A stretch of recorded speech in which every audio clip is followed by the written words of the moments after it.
Today, we are Group 3 and we're going to discuss Gamaba Awardees. The National Living Treasures Award, Gawad sa Manilikanang Bayan, in short, Gamaba. It acknowledges traditional and indigenous of state. It is conferred to Filipino who epitomize tradition through arts. Currently, there are 16 Gamaba awardees in the country. Gamaba awardees possess their skill in different fields of expertise such as weaving, crafting, literature, performing arts, pottery, graphic, and plastic arts. Gawad sa Manilikanang Bayan or National Living Treasure.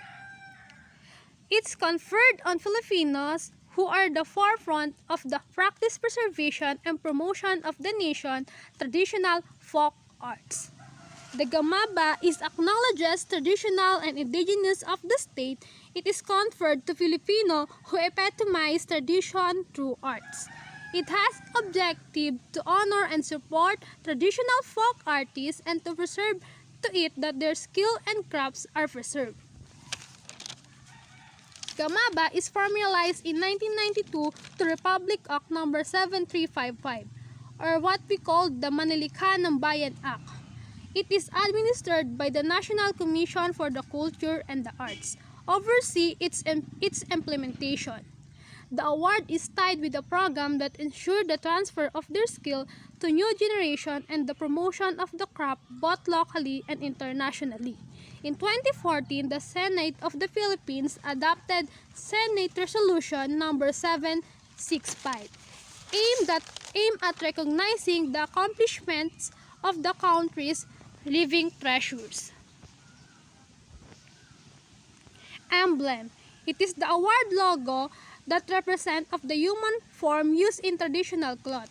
Below the logo is the phrase Manilikanang Bayan, written in Baybayin, an ancient Filipino script used in the Philippines in the 16th century. It has benefits and privilege, which is ranked and titles as Manilikanang Bayan, Gamaba Gold Plate Medallion, Lifetime Emolument, a State of Funeral, and a Plate of Honor.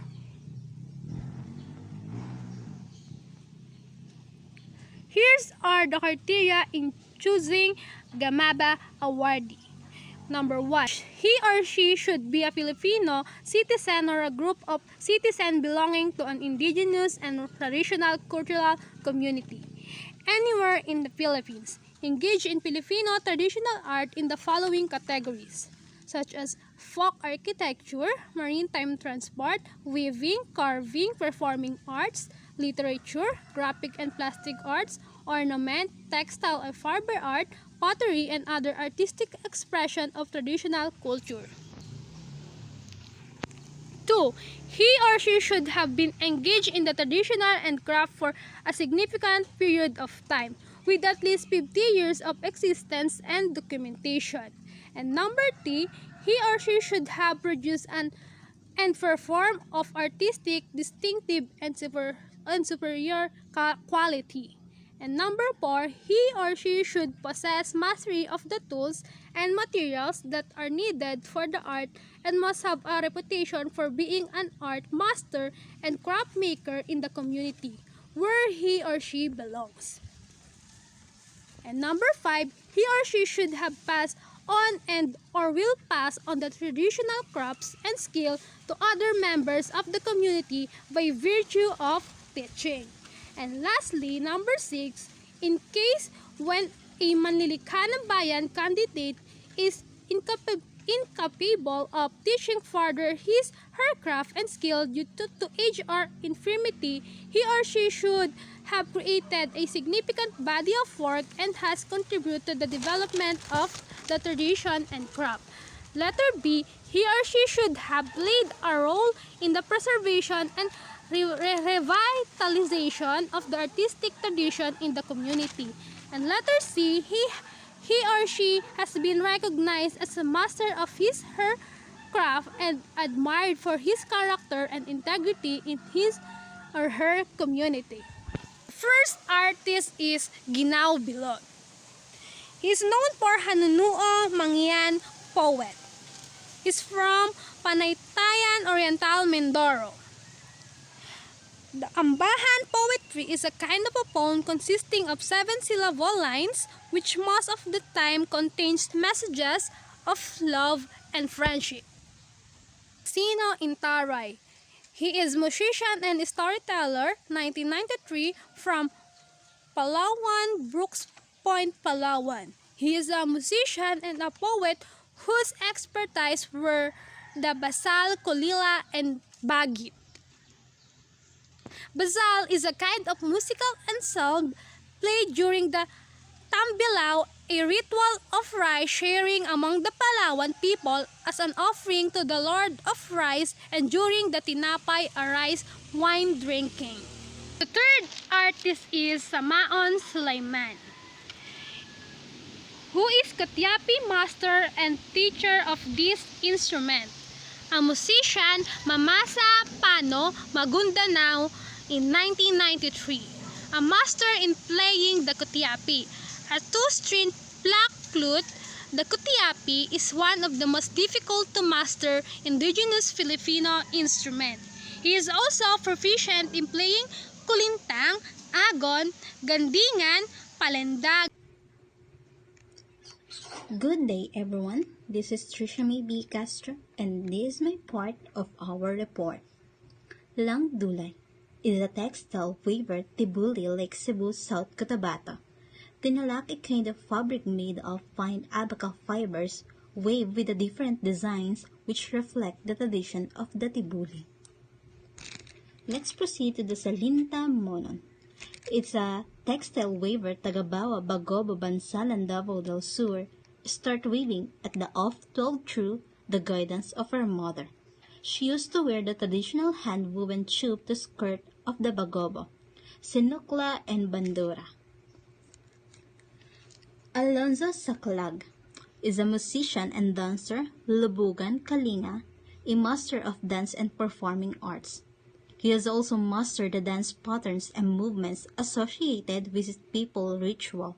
He is the founder of the Kalinga Bundong dance, Trope, to ensure that the music and dance of his ancestor are passed to the younger generations. Next is, let's proceed to the Federico Caballero. He is an epic chanter, Sulod Bukidnon, Kalinog, Iloilo, worked for the documentation of the oral literature, particularly the epics of his Filipino, Labaw Dugon, and Humadopnon. One epic could take as much as 162 hours to recite, and Humadopnon is the longest epic to recite. 2 months of daily performances are required for it to be completely chanted. Let's proceed to Uwang Ahadas.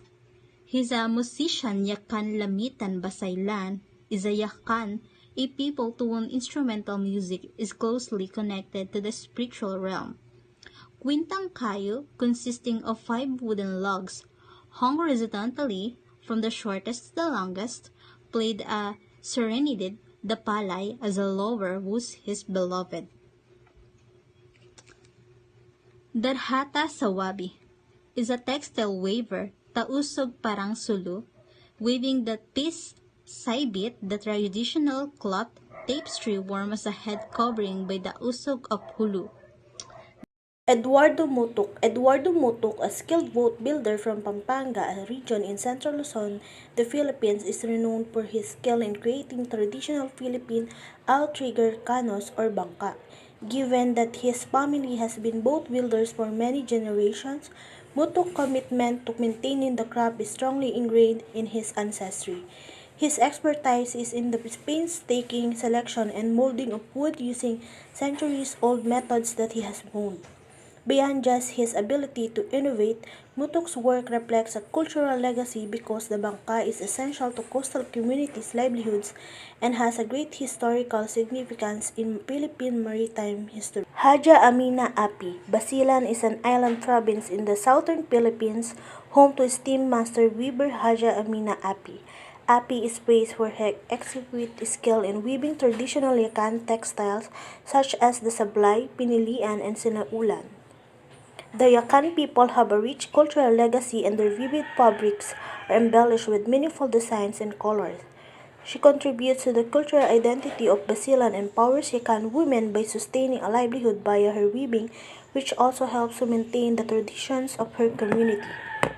Teofilo Garcia, a master bladesmith from Batangas, a province in the Calabarzon area of Luzon, Philippines, is well known for his ability to create the traditional Filipino butterfly knife or balisong. Garcia's skillful work display a profound comprehension of the metalworking methods that have been passed down through the years. He carefully forges and perfects every balisong he makes, turning them into works of beauty. Garcia's efforts are crucial to maintaining his facet of Filipino history since, in addition to their practical application, balisongs have cultural significance in Philippine martial arts and folklore. Magdalena Gamayo is a master weaver from the Ilocos region in northern Philippines, specifically from town of Pinili in Ilocos Norte. She is renowned for her expertise in creating the traditional Abel Iloco fabric, characterized by its intricate designs and meticulous craftsmanship. Gamayo's weaving techniques have been honed over decades, which is piece bearing the hallmarks of her artistic vision and cultural heritage. Through her dedication to the art of weaving, she not only preserves the traditions of the Ilocano people but also contributes to the economic empowerment of weavers in her community. Ambalang Ausalin is a master boat builder from the Sama Bahaw community in Tawi-Tawi, a province in the Bangsamoro Autonomous Region in Muslim Mindanao, Philippines. He specializes in crafting traditional wooden boats known as ukil, which are intricately designed and hand-carved using techniques passed down through generations.